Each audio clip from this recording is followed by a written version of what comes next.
Acupuncture is a therapeutic intervention originating in ancient China over 2,500 years ago, which utilizes very fine needles to stimulate specific anatomical points on the skin's surface for therapeutic benefit.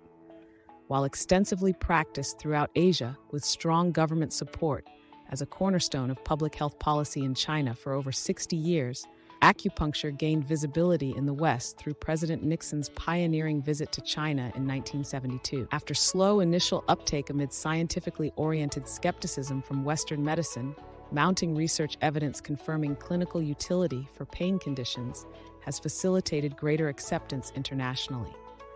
Well-known advocates range from athletes like Brazilian soccer phenomenon Neymar to pop singers Cher and Madonna, introducing the previously obscure therapy to mainstream fame.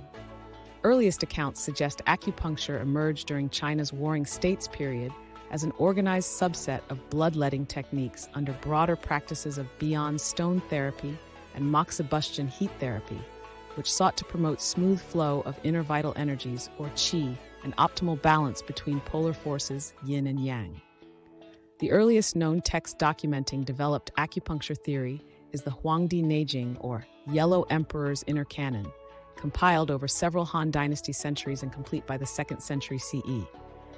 This canonical source codifies a complex diagnostic and treatment framework integrating concepts of yin-yang harmonization, qi circulation, Zhang Fu organ physiology, and needling methodology.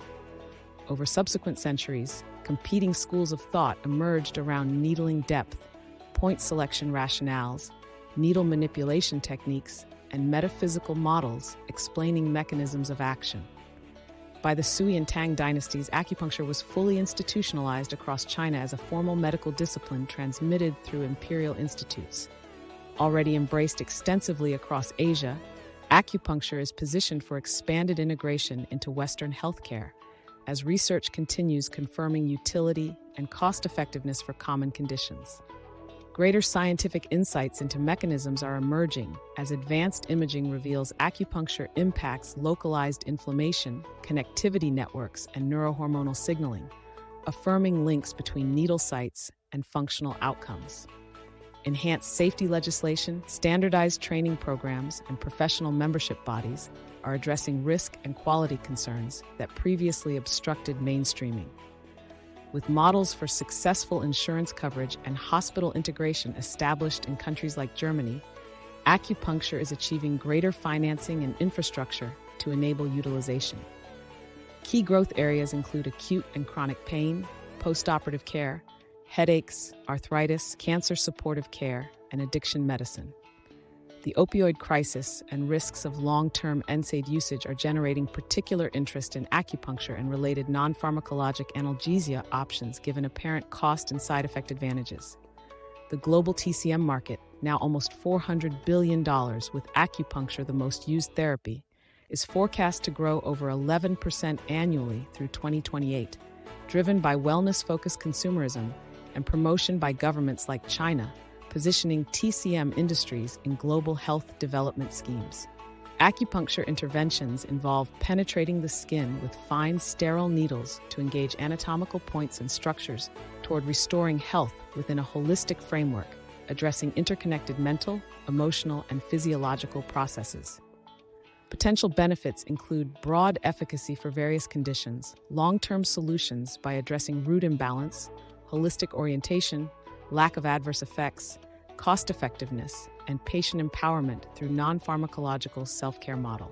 Cons include variable results, lacks complete mechanistic maps, training inconsistencies, fear of needles, and unpleasant sensations during needling, which occurs in some cases, potentially dissatisfying certain individuals. Since broader introduction internationally in the 1970s, acupuncture utilization outside Asia quadrupled by the 2010s, driven by combination of progressive research insights, public desperation around pain and opioid risks, high-profile media coverage, improved regulation, and shifts toward patient-centered care models emphasizing functionality over isolated pathology.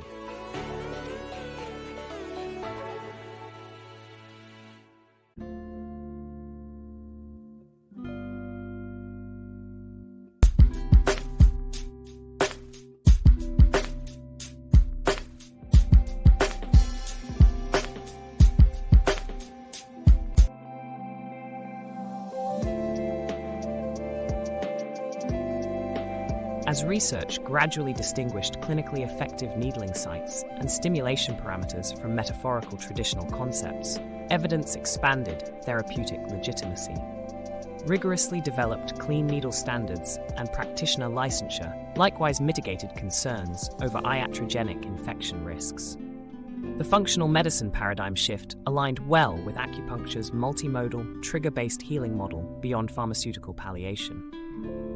Mainstream embrace by military and emergency centers for trauma care afforded further credibility. Ford-funded investigations yielded non-conclusive but intriguing neuroimaging data, revealing measurable CNS and connective tissue system effects. Endorsement from celebrity athletes and cultural influencers has introduced acupuncture on popular platforms, helping shift public attitudes. Regional variations persist, however, as Western Europe, Australia and North America utilize acupuncture most extensively, while uptake in Latin America, Africa, and parts of Southeast Asia lags, likely reflecting geo-economic healthcare access issues. Celebrity advocates.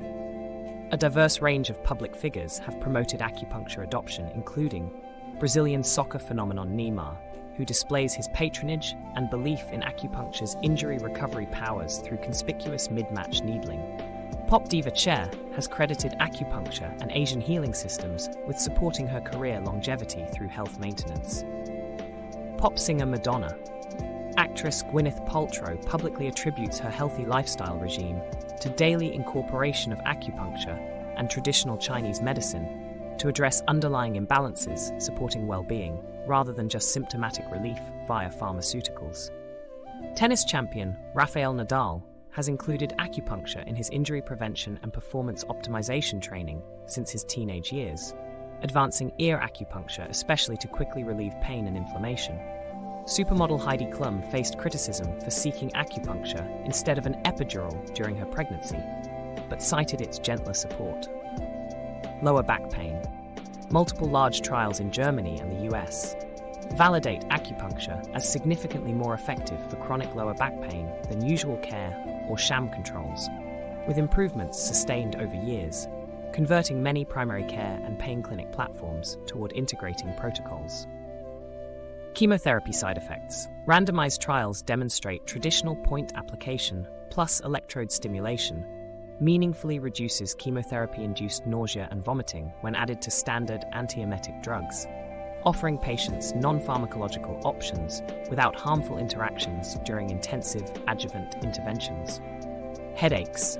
Rigorous multi-center studies on acupuncture mechanisms find manual and electroacupuncture modulates trigeminal nerve signaling pathways directly implicated in migraine expression, establishing reasonable explanatory models for long-term reductions in both migraine and tension headache frequency among treatment cohorts compared to controls. Osteoarthritic pain management. Robust German research confirms a marked benefit from adding acupuncture alongside routine primary care for common degenerative joint conditions. Improved mobility, anti-inflammatory effects, and delayed progression suggest both structural and symptomatic benefits from activating local tissue repair responses around cartilage and synovia. In closing, acupuncture furnishes modern medicine a practical template emphasizing sustainable self-care that selectively complements technological heroics, activating inner healing resources while addressing lifestyle factors, all vital for healthier futures.